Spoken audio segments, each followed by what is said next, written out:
ব্যাপার হচ্ছে উত্তরবঙ্গে যে ক্ষয়ক্ষতি হয়েছে, এই ক্ষয়ক্ষতি ভয়ঙ্কর। এবং আমার মনে পড়ছে 1968 সালে, তখন উত্তরবঙ্গের জলপাইগুড়ি, সেখানে অনেক লোক মারা গেছিল। মানে হঠাৎ এমনভাবে জল ওপর থেকে নিচে এসে পড়তে শুরু করলো, জলমগ্ন হয়ে গেছিল, জলবন্দি হয়ে মারা গেছে।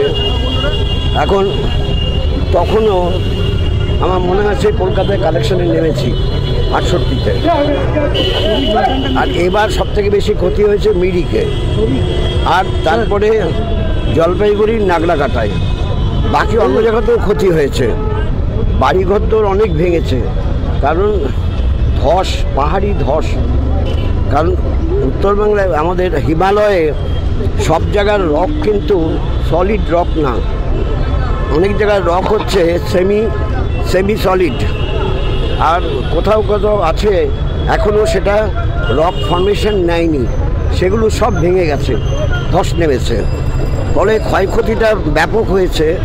এবং আনপ্ল্যান বাড়ি তৈরি করা এবং শর্ট স্টে বা ওই রিসোর্ট এসব তৈরি করা, এটা প্রচণ্ড ক্ষতি হয়েছে, তাতে ক্ষয়ক্ষতিটা বেশি হয়েছে।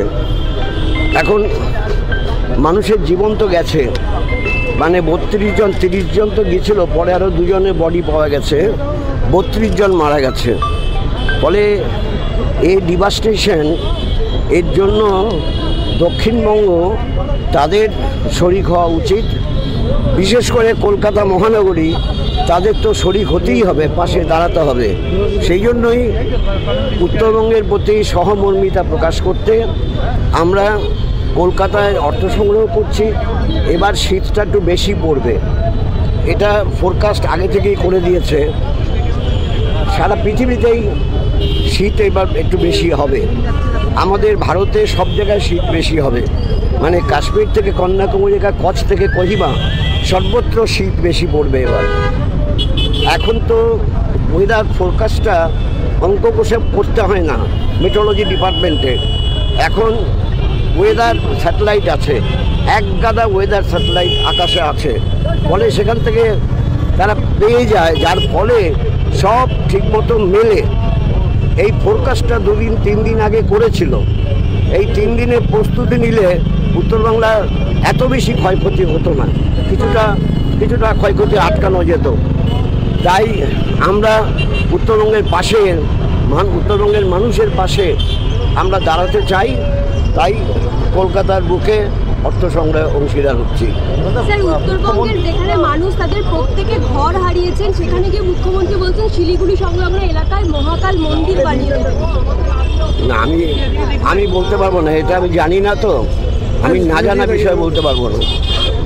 মুখ্যমন্ত্রী তিনি উত্তরবঙ্গে 2বার গেলেন, বিরোধী দলনেতা তিনিও গেছেন। মানে কোথাও একটা মানে রাজনীতিটা হয়ে যাচ্ছে না, স্থানের বদলে রাজনীতি এবং বিভাজনের রাজনীতি। যাই হোক, সেটা ওরা যা করার করুক, ওরা বাইনারি সবসময় করে, সব বিষয় করে। আমাদের ফ্রম ডে 1 আমাদের ইয়াঙ্গার ব্যাচ, রেড ভলেন্টিয়ার এবং ছাত্র যুবরা, তারা ওখানে পড়ে আছে। ব্যাচ যাচ্ছে, চলে আসছে, আমার নতুন ব্যাচ যাচ্ছে। কালকেই তো একটা বড় ব্যাচ চলে গেল, তারা জিনিসপত্র নিয়ে আবার উত্তরবঙ্গের মানুষের